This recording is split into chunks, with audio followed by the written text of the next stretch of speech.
Have you ever wondered how some individuals or nations first amassed the vast amounts of wealth needed to kickstart a capitalist economy, long before factories or large-scale trade existed?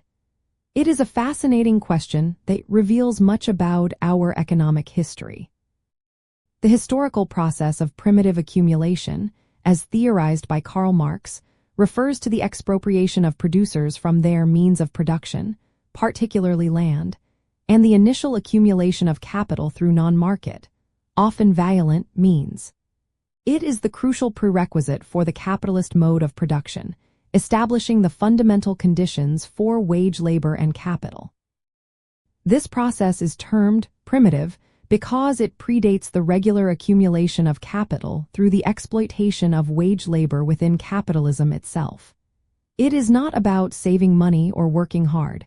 It is fundamentally about force, state power, and the dispossession of large populations. By stripping people of their direct access to land and resources, it creates a class of propertyless laborers who must sell their labor power to survive, and a separate class of capitalists who possess the means of production and the initial capital to employ them. Understanding primitive accumulation helps us see that capitalism did not emerge peacefully from mere thrift and enterprise, but rather through significant historical ruptures and acts of violence. It allows us to analyze how existing inequalities and concentrations of wealth might have roots in historical processes of expropriation rather than solely market dynamics. This perspective provides a powerful lens for examining not just the past, but also ongoing global economic structures. Marx specifically highlighted events like the English Enclosure Acts, which forcibly privatized communal lands, as prime examples of primitive accumulation.